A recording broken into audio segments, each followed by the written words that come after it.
कुत्ते ने भगवान शिव को बताए मनुष्य के 4 ऐसे घिनौने काम जो बहुत ही गंदे हैं पर सच है। एक बार एक वफादार कुत्ते की मृत्यु हो जाती है और वह भगवान शिव के दरबार में पहुंच जाता है। भगवान शिव ने उस कुत्ते से कहा, हे स्वान, तुमने कुत्ते के शरीर में होते हुए भी कभी किसी को नहीं सताया, हमेशा मालिक की वफादारी की, और जो वफादार होते हैं वे मुझे अत्यंत ही प्रिय होते हैं। मैं चाहता हूँ कि अब की बार मैं तुम्हें मनुष्य के रूप में पृथ्वी लोक पर भेजूं, जिससे तुम मनुष्य के रूप में पृथ्वी पर सुख भोग सको, क्योंकि मनुष्य योनि ही सबसे श्रेष्ठ है, जिसे पाने के लिए देवता भी तरसते हैं। भगवान शिव की बात सुनकर उस कुत्ते ने कहा, हे प्रभु, आप चाहे मुझे किसी भी रूप में पृथ्वी लोक पर भेज दीजिए, मगर मनुष्य रूप में कभी भी मत भेजना। भगवान शिव ने कहा, आखिर तुम ऐसा क्यों कह रहे हो? तो कुत्ते ने कहा, हे प्रभु, मैंने मनुष्य को कुछ ऐसे घिनौने काम करते हुए देखा है जो बहुत ही गंदे हैं। भगवान शिव ने कहा, यदि यह सत्य है तो हम भी जानना चाहते हैं कि तुमने मनुष्य को ऐसे कौन से काम करते हुए देखा है जो बहुत ही गंदे हैं, जिसकी वजह से तुम्हें मनुष्य योनि से घृणा हो गई है। फिर उस कुत्ते ने कहा, हे प्रभु, यदि आप जानना ही चाहते हैं तो सुनिए। एक समय की बात है, एक पंडित जी काशी में विद्या अध्ययन करने के लिए गए। उन्होंने 12 वर्ष तक पढ़ाई की। जब उन्होंने सब कुछ पढ़ लिया तो पढ़ने के बाद वह वापस अपने घर पर लौट आए और अपने पिताजी से कहा कि पिताजी, मैं सब कुछ पढ़कर आया हूँ, मुझे सब कुछ याद है, आप मुझे कोई भी प्रश्न पूछ लीजिए, मैं उसका उत्तर तुरंत दे दूंगा। पिताजी कहने लगे, ठीक है बेटा, जब सब कुछ तुम्हें याद है तो मेरे एक छोटे से प्रश्न का उत्तर दे दो। पंडित जी ने कहा, ठीक है पिताजी, पूछिए। तो पिताजी ने पूछा, मुझे सिर्फ इतना बताओ कि पाप के बाप का नाम क्या है। फिर पंडित जी ने सोचा कि पाप का बाप, यह तो मैंने कहीं भी नहीं पढ़ा, जो किताबें मैंने पढ़ी थी उनमें तो मैंने कहीं नहीं देखा। फिर पंडित जी रात भर किताबें पढ़ते रहे, परंतु पाप के बाप का नाम उन्हें नहीं मिला। पंडित जी के पिताजी कहने लगे कि जब तुम्हें पाप के बाप का नाम मालूम नहीं तो तुमने क्या खाक पढ़ाई की है? अपने पिताजी की बात सुनकर पंडित जी ने कहा, आखिर मैं ब्राह्मण का बेटा हूँ, आप चिंता न करें, मैं पाप के बाप का नाम ढूंढ कर ही वापस आऊंगा, चाहे मुझे 12 वर्ष और क्यों न बीत जाएं। अपने पिताजी से इतना कहकर पंडित जी पुनः काशी के लिए रवाना हो गए। फिर कुत्ते ने कहा, हे प्रभु, जब पंडित जी घर से काशी के लिए रवाना हो गए तो रास्ते में उन्हें बहुत तेज प्यास लगने लगी। उन्हें पास ही एक घर दिखाई देता है तो पंडित जी उस घर में जाते हैं और वहां जाकर के कहते हैं, मुझे बहुत जोर से प्यास लगी है, अगर कोई हो तो मुझे पानी पिलाए। तो उस घर से एक स्त्री निकलती है और पंडित जी को पानी पिलाती है। पंडित जी पानी पीते हैं और पानी पीने के बाद उस औरत से पूछते हैं कि यह घर किसका है। वह स्त्री कहती है, पंडित जी, आपको यह बात तो पानी पीने से पहले ही पूछनी चाहिए थी कि यह घर किसका है। आपने पानी तो पी लिया है और अब आप पूछ रहे हैं कि यह घर किसका है। तो सुन लो पंडित जी, यह घर वैश्या का है और मैं एक वैश्या हूँ। पंडित जी ने जैसे ही वैश्या का नाम सुना तो उन्होंने एकदम से अपने कान पकड़ लिए और कहने लगे, शांतम पापम, मेरे द्वारा पाप हो गया है, मैंने एक वैश्या के घर का पानी पी लिया है। अरे पाप का बाप तो मिला नहीं, पाप और हो गया। वैश्या कहने लगी, पंडित जी, आप आगे कहाँ जा रहे हैं? फिर पंडित जी ने वैश्या को सारी बात बताई और कहा कि मैं पाप के बाप का नाम ढूंढने जा रहा हूँ जो मुझे काशी में मिलेगा, इसलिए मैं दोबारा काशी में पढ़ने जा रहा हूँ। पंडित जी की बात सुनकर वैश्या ने सोचा कि 12 वर्ष जो काशी में पढ़कर आए हैं तो भी इन्हें मालूम नहीं कि पाप के बाप का नाम क्या है और पुनः काशी में पढ़ने जा रहे हैं। जब वह मेरे पास आए हैं तो क्यों ना मैं ही इन्हें बता दूं कि पाप के बाप का नाम क्या है। ऐसा सोचकर वैश्या पंडित जी से कहने लगी, पंडित जी, तुम्हें पाप के बाप का नाम मालूम करना है तो तुम्हें काशी जाने की कोई जरूरत नहीं है, पाप के बाप का नाम तो तुम्हें मैं ही बता सकती हूँ। तब पंडित जी कहने लगे, यदि तुम मुझे यह नाम बता दो तो फिर मुझे इतनी दूर क्यों जाना पड़ेगा। वैश्या कहने लगी, ठीक है पंडित जी, मैं आपको पाप के बाप का नाम बता दूंगी, मगर आप बहुत थक चुके हैं, आप इतनी दूर चलकर आए हैं, इसलिए आप थोड़ी देर विश्राम कर लीजिए, तब तक मैं आपके लिए भोजन बना देती हूँ। फिर भोजन करने के बाद मैं आपको बता दूंगी कि पाप के बाप का नाम क्या है। फिर कुत्ता भगवान शिव से कहता है, हे प्रभु, जब वैश्या ने कहा कि पंडित जी पहले आप भोजन कर लीजिए, उसके बाद मैं आपको पाप के बाप का नाम बताऊंगी, तो पंडित जी कहने लगे कि मैं तेरे घर पर भोजन कैसे कर सकता हूँ, मैं भोजन कदापि नहीं करूंगा, मैंने पानी पी लिया, उसका भी प्रायश्चित कर रहा हूँ। पंडित जी की बात सुनकर वैश्या कहने लगी, कोई बात नहीं, मैं आपको दाल आटा घी शक्कर दे देती हूँ, आप स्वयं बनाकर भोजन कर लीजिए। पंडित जी कहने लगे कि तुम एक वैश्या हो, मुझे तुम्हारे घर का तो सीधा भी नहीं लेना है। पंडित जी की बात सुनकर वैश्या कहने लगी, अगर पंडित जी आप मेरे हाथों से सीधा ले लेंगे तो मैं आपको 10 सोने की मोहरें दूंगी। फिर पंडित जी सोचने लगे कि पाप के बाप का नाम तो पता नहीं कहाँ मिलेगा, यह मोहरें भी हाथ से चली जाएंगी। यदि यह मुझे सीधा दे रही है तो कोई बात नहीं, यहाँ पर कौन देख रहा है, मैं इससे सीधा ले लेता हूँ और अपने हाथों से भोजन बनाकर खा लूंगा। आगे कुत्ता भगवान शिव से कहता है, हे प्रभु, पंडित जी को इतनी देर तो सीधा लेने में तकलीफ हो रही थी, मगर 10 सोने की मोहरों के लोभ में आकर पंडित जी की सारी तकलीफ खत्म हो गई और उन्होंने वैश्या के हाथ से सीधा ले लिया। पंडित जी आटा, घी, शक्कर लेने के बाद वह अपने हाथों से भोजन बनाने लगे। फिर कुत्ता कहता है, हे प्रभु, जिस समय पंडित जी भोजन बना रहे थे तो वैश्या पुनः आती है और पंडित जी से कहती है, पंडित जी, आपने मेरे घर का पानी पिया है, मेरे हाथों से सीधा भी लिया है, तो अब मैं आपके लिए क्या भोजन बना सकती हूँ। पंडित जी कहने लगे, तू एक वैश्या है, ज्यादा मत बोल, तेरे घर का सीधा सामान ले लिया, यही बहुत है, तेरे हाथ का बना भोजन कभी नहीं कर सकता। फिर वैश्या कहने लगी, पंडित जी चिंता मत करो, यदि तुम मेरे हाथ का बना भोजन खा लोगे तो मैं तुम्हें उसके बदले में 10 सोने की मोहरें और दूंगी। पंडित जी सोचने लगे कि यदि मुझे खाना खाने के बदले में 10 सोने की मोहरें और मिल जाएंगी तो मेरे पास 20 सोने की मोहरें हो जाएंगी। पंडित जी ने कहा, कोई बात नहीं, मैं खाना खा लेता हूँ, यहाँ पर मुझे कौन देख रहा है।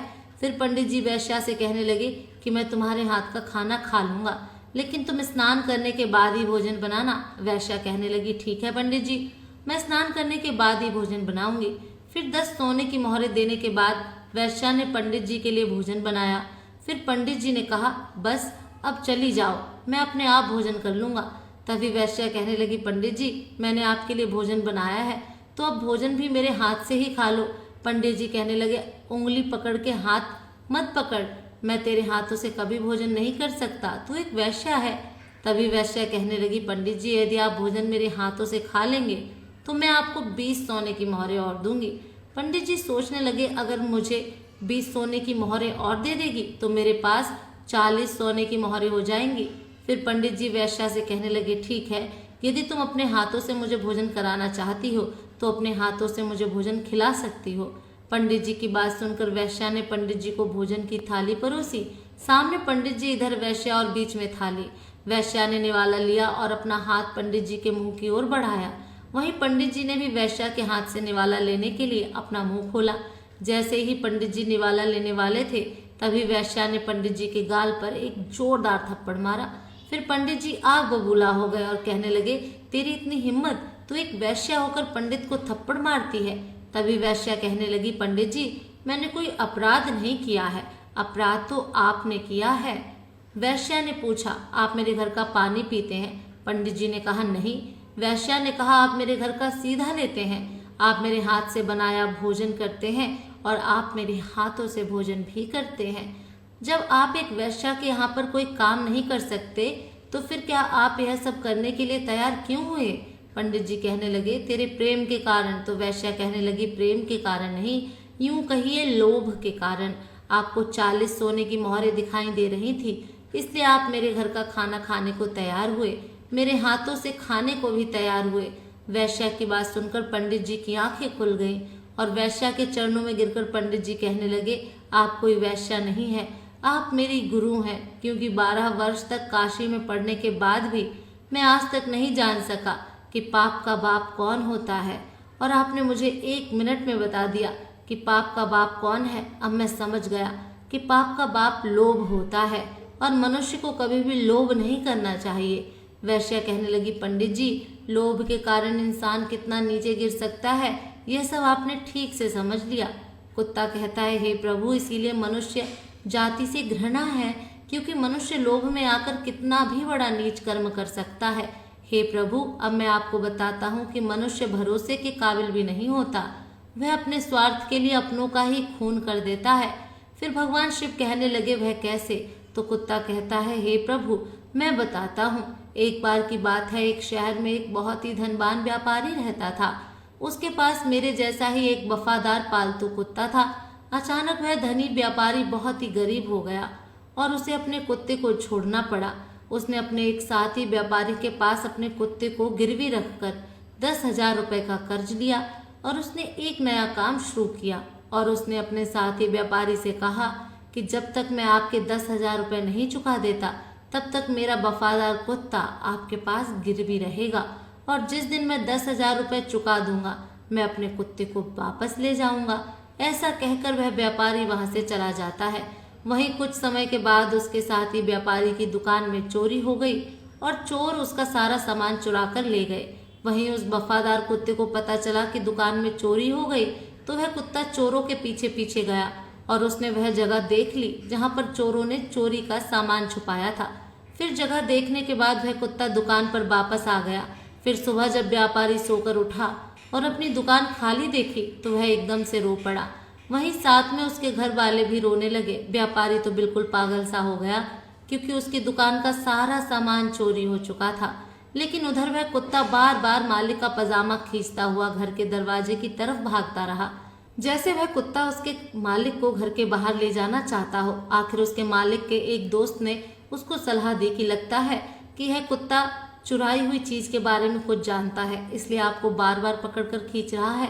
हमें कुत्ते के साथ इसके पीछे पीछे चलना चाहिए।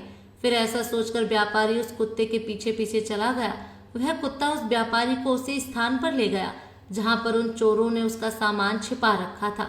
फिर उस जगह पर जाने के बाद उस कुत्ते ने जमीन खोदनी शुरू की और भौंकना शुरू किया और यह बताने की कोशिश की कि सामान यहाँ नीचे छुपा हुआ है। फिर व्यापारी और उसके दोस्तों ने वहां पर जमीन खोदी और अपना सारा सामान पा लिया। उसमें कोई भी चीज खोई हुई नहीं थी, सब सामान वैसे का वैसा ही मिल गया। व्यापारी अपना सब सामान पाकर बहुत खुश हुआ और घर आकर उसने कुत्ते के कान में कुछ लिखकर एक कागज लपेटा और उसके पुराने मालिक के पास भेज दिया। उसने उस कागज में लिखा था कि उसका कुत्ता बहुत वफादार है और कुत्ते की वफादारी की वजह से जो 10,000 रुपये का कर्ज तुमने लिया था मैं उसको माफ करता हूँ, क्योंकि तुम्हारे कुत्ते की वफादारी की वजह से ही मेरी दुकान का चोरी हुआ सारा सामान मुझे वापस मिल गया। इसलिए मैं आज तुम्हारे वफादार कुत्ते को अपने यहाँ से आज़ाद करता हूँ और इनाम के तौर पर 10,000 रुपये और कुत्ते के साथ भेजता हूँ। वह कुत्ता भी बहुत खुश हुआ कि आज मैं अपने मालिक के पास जाऊंगा। जब मेरे मालिक मेरी वफादारी की चर्चा सुनेंगे तो एकदम से खुशी से नाच उठेंगे। वहीं व्यापारी ने जब अपने कुत्ते को वापस आते हुए देखा तो उसने सोचा, लगता है मेरा दोस्त अपना पैसा वापस मांग रहा है, इसीलिए उसने मेरे कुत्ते को मेरे पास भेजा है। मेरे पास अभी भी पैसे नहीं है, अभी तो मैं अपने नुकसान की भरपाई भी नहीं कर पाया हूँ, इसलिए मैं ऐसा करता हूँ कि मेरे घर का पता केवल इस कुत्ते को ही पता है, इसलिए मैं इस कुत्ते को ही मार दूंगा। तो फिर वह व्यापारी मेरे घर तक अपना कर्ज लेने के लिए कभी नहीं पहुंच पाएगा। ऐसा सोचकर वह व्यापारी अपने वफादार कुत्ते की तरफ तलवार लेकर दौड़ता है और कुत्ते की गर्दन को काट देता है, जिससे वह कुत्ता वहीं पर मर जाता है। कुत्ते के मर जाने के बाद कुत्ते के कान से एक कागज नीचे गिरता है। उस कागज को पढ़कर उस व्यापारी को बहुत बड़ा दुख होता है। कुत्ता कहता है, हे प्रभु, मैं इसीलिए मनुष्य जाति से घृणा करता हूँ कि मनुष्य अपने स्वार्थ के लिए किसी भी हद तक। प्रोसेसर ऑन करो।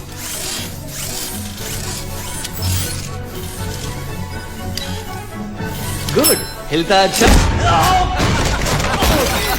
लायक हो तुम।